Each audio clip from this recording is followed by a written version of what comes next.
there is a huge lack of awareness of the modern day slavery that's going on in the majority of the Arab Gulf countries. The ugly truth: Dubai, Qatar, and majority of the Gulf countries are trying to hide from the world the fact that their cities are built by the migrant workers, and those workers get treated worse than animals. Saudi Arabia, the kingdom, has officially ended the kafala system. It was a sponsorship model, a framework that was introduced in the 1950s for migrant workers. It allowed employers to seize passports and restrict the movement of workers.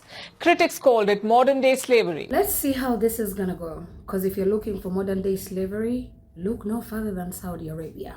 They hate black people, most especially Africans that are dark-skinned, that they will even poop on their faces. We don't talk enough about the kafala system that happens in the United Arab Emirates. It's a system that essentially legitimizes modern-day slavery. Impoverished individuals from Pakistan, Bangladesh, and certain areas of Africa come to the UAE in search for work to send back to their home countries and families. Later find out that it is a system that traps them, subjected to inhumane conditions, treatment, essentially slavery. It traps individuals into debt that they were not made aware of, and they cannot leave their employer until they pay off that debt. A lot of men are in construction and they are subject to extremely long hours in extremely inhumane conditions in the blistering Arab heat. Women are subject to domestic servitude. There have been reports of women being tortured in the homes of Arab households. There is a glamorization of Dubai. A lot of people that I know work there. They're treated well as UK expats. Girl, you is an immigrant. Sadly, those from our ancestral homelands are not treated so well. I remember reading an interview with a construction worker and he said, "We build these beautiful, majestic buildings, but we will never afford to be able to step into them. These people are underpaid, overworked, and housed in inhumane conditions, yet their stories are buried." It's really sad. So this girl posted a TikTok 2 days ago.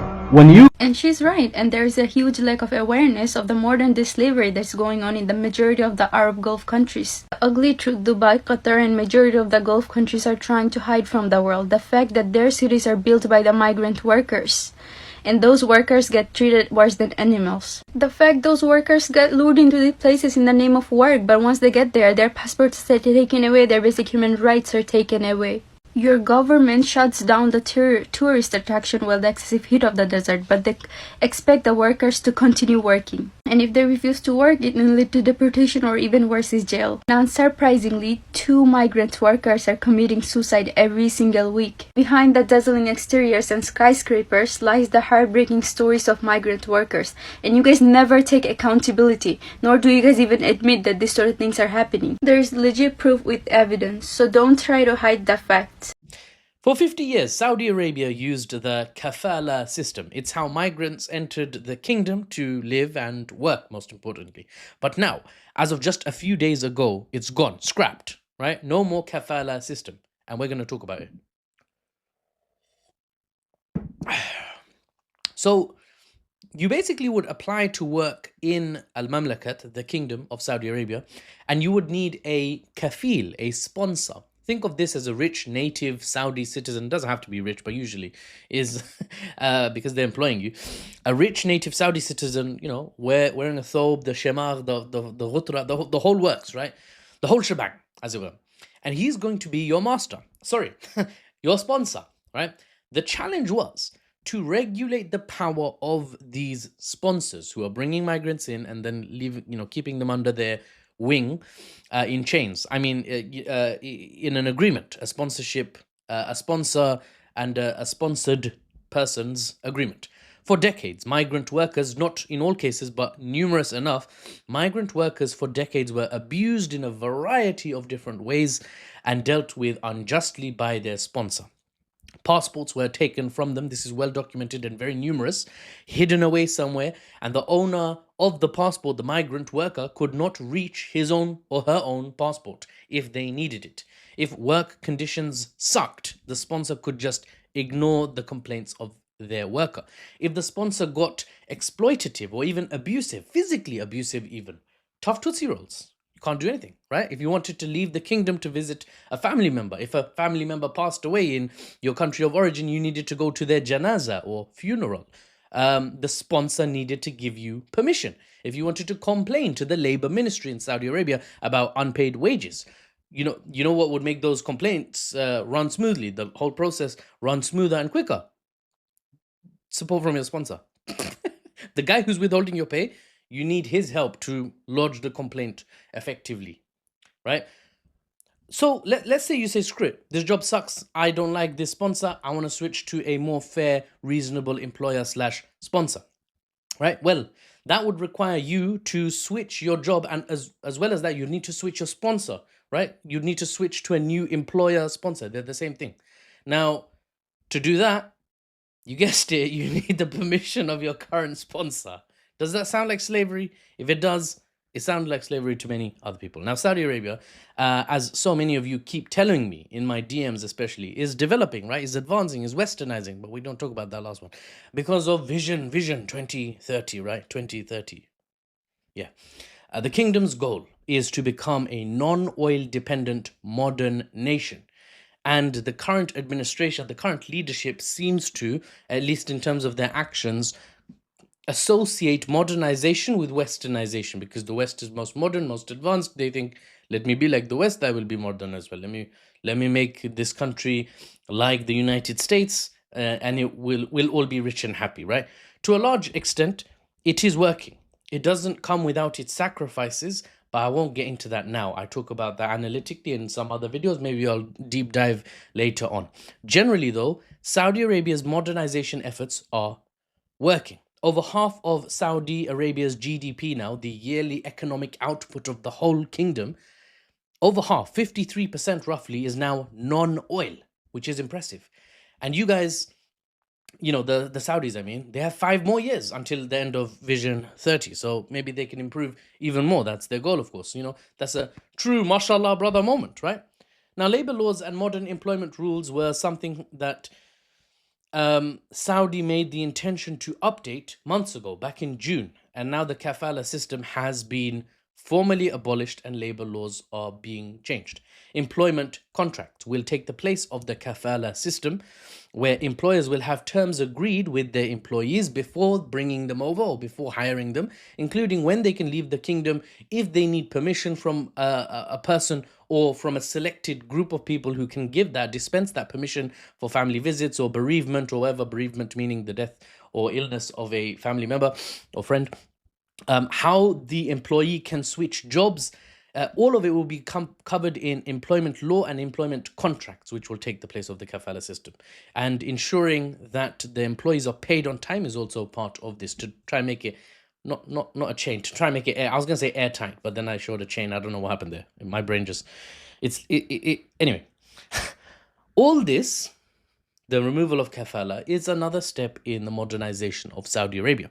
And not necessarily modernization with westernization attached to it, like often it is. Because, you know, good labor laws and treating your migrant workers fairly isn't a Western thing, it's just a progressive thing.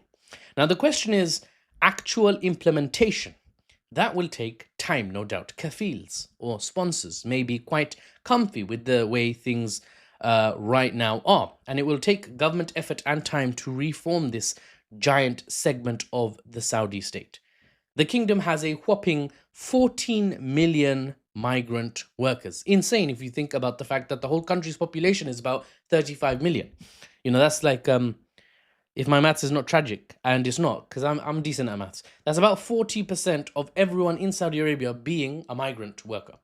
Now, with the largest share of that being from the subcontinent, South Asia, right? India, Pakistan, Bangladesh, the people from back in those countries will be quite hopeful of this abolishment.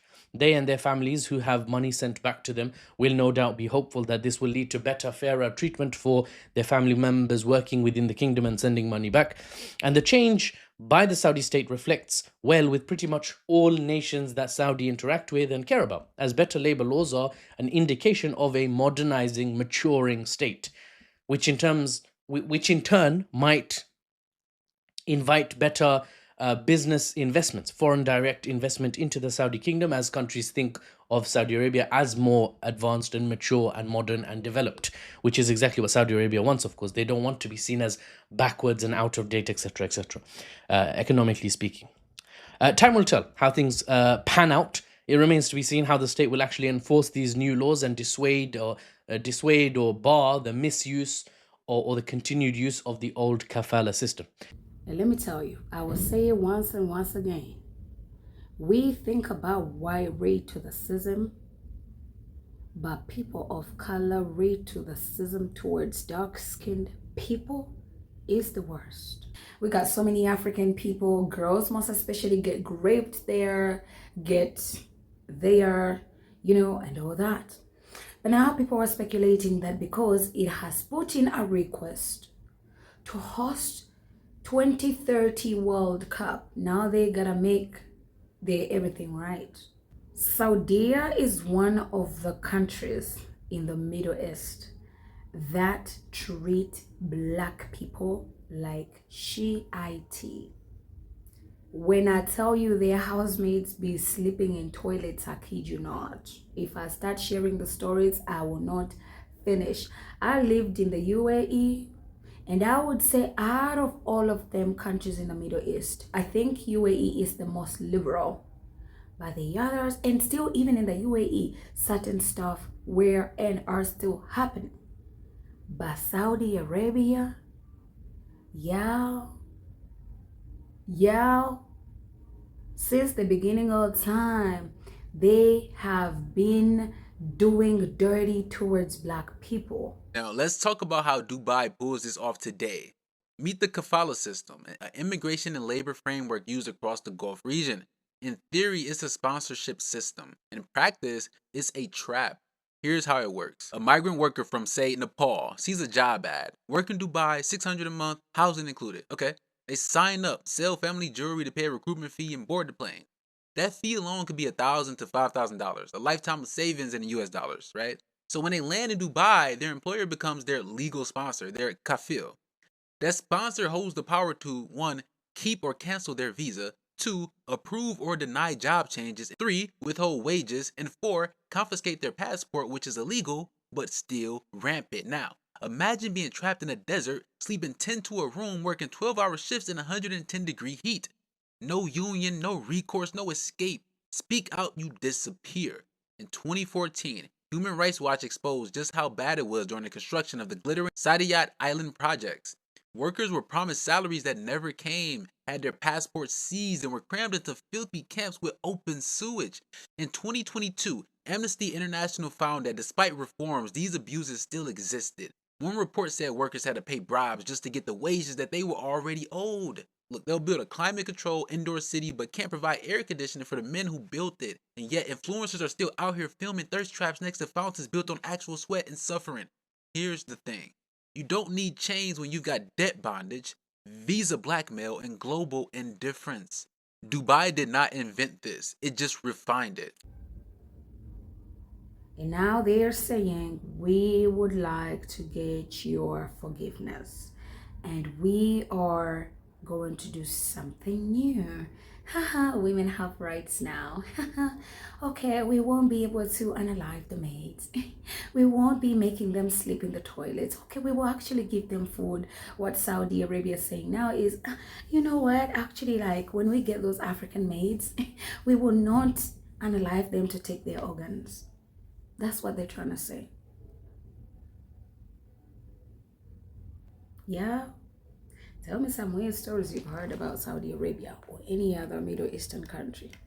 But just to let you know, to keep you in the loop, after all this time, they're saying, we want to change.